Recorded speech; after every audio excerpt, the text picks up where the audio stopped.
আসসালামু আলাইকুম। এই ভিডিওতে কথা বলবো হেলথ অ্যান্ড লাইফস্টাইল স্কিল নিয়ে।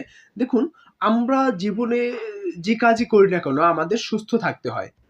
সুস্থ থাকার জন্য অনেকে সকালে হাঁটতে বেরোয় বা অনেকে যোগাসন করে বা যেটাকে আমরা ইয়োগা বলি। অনেকে ইয়োগা করে বা হাঁটতে বের হয় বা জিমে যায়। জিমটা এখন বেশি প্রচলিত আমাদের শহরের নাগরিক ব্যবস্থাপনায় বা শহরের জীবনযাত্রার সঙ্গে, তাই না? কারণ আমার এলাকায় দেখলাম একটা পাঠাগার আছে এবং একটা ব্যায়ামাগার আছে, হ্যাঁ? কিছুদিন পরে আরকি ওখানে আমি থাকতে দেখলাম কি ওই নামটা চেঞ্জ হয়ে গেল। পাঠাগারটা আরকি পেলাম না। ওখানে লেখা হচ্ছে জিম। জিম হয়ে গেল ওটা। শুধুমাত্র জিম।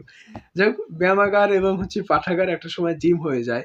আ বইয়ের সংখ্যা দেশে আস্তে মনে হয় বাড়ছে কিনা জানি না। বাট পাঠকের সংখ্যা কমছে। বা একটা সময় আমার বিশ্বাস এই পাঠকের সংখ্যাটা আরো বৃদ্ধি পাবে। যাই হোক, অন্য প্রসঙ্গে কথা বলছি। জীবনে আপনার চলতে গেলে আপনার স্বাস্থ্যের দিকে খেয়াল রাখতে হবে। আপনার স্বাস্থ্যই সকল সুখের মূল। এটা আমি সেই ছোটবেলা থেকে শুনে এসেছি। কিন্তু দেখুন, আমি আমার নিজের স্বাস্থ্যের জন্য কি করি? একটা সময় হাঁটতাম বা দৌড়তে যেতাম। সেটাও এখন করা হচ্ছে না। স্বাস্থ্য যখন সুখের মূল, তখন আমরা কিন্তু সুখ খুঁজি স্বাস্থ্যকে বাদ দিয়ে। তাই আপনার স্বাস্থ্য সুরক্ষার জন্য আপনি বিভিন্ন টেক কেয়ার করতে পারেন নিজের জন্য। যেমন সকালবেলা আপনি খুব ভোরে হাঁটতে বের হতে পারেন এবং আপনার একটা সময় আ কি বলে? আপনি নতুন কিছু শিখতে পারেন। কিভাবে একটা ব্যায়াম আছে। অনেক ব্যায়াম আছে যেটা হাতের মাধ্যমে করা হয় বা মাথার মাধ্যমে। আপনি বাসায় বসেও অনেক ভালো ব্যায়াম করতে পারেন।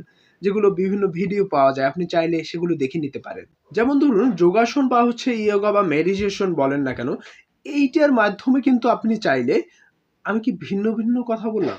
জানি না, এটা ভিন্ন হতে পারে। আমার স্বাস্থ্যগত দিকে ভালো ধারণা নেই। বাট এই যোগাসন বলেন, মেডিটেশন বলেন বা আপনার ইয়োগা একরকমই কাইন্ড অফ।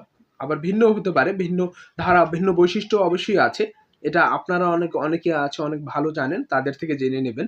আমি সবকিছু জানতাম না। আমি এটা ভালো জানি না। যাই হোক, এগুলো কিন্তু আপনার মনকে শান্ত করে ফেলে। আপনার মনকে নিয়ন্ত্রণ করতে পারে। দেখুন, আপনার মন যদি ভালো থাকে তাহলে সবকিছু ভালো থাকে। তাই আপনার স্বাস্থ্যগত দিকের আগে আপনার মনকেও দেখতে হবে। আপনার শরীরকে দেখতে হবে। আপনি প্রতিদিন যখন হাঁটতে যাবেন তখন আপনার শরীরটা অনেক ভালো কাজ করার উপযোগী হয়ে যাবে।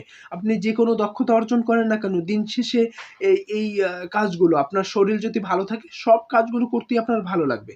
তাই স্বাস্থ্যগত দিকে আপনি বা আপনার জীবনযাত্রার দিকে খেয়াল রাখতে পারেন। যেটা আমারও রাখা উচিত ব্যক্তিগতভাবে। আমার রাখা হয় না। আমি এই ভিডিও দিয়ে স্বীকার করছি। বাট আমার করা উচিত। আমিও চেষ্টা করব, আপনারাও ট্রাই করুন এবং আপনারা যদি স্বাস্থ্যগত দিকে আরো আমার থেকে অনেক বেশি কিছু আপনার বলার থাকে, আপনি কিন্তু কমেন্টে জানাতে পারেন। আমিও কিন্তু সেখান থেকে জেনে নিতে পারি।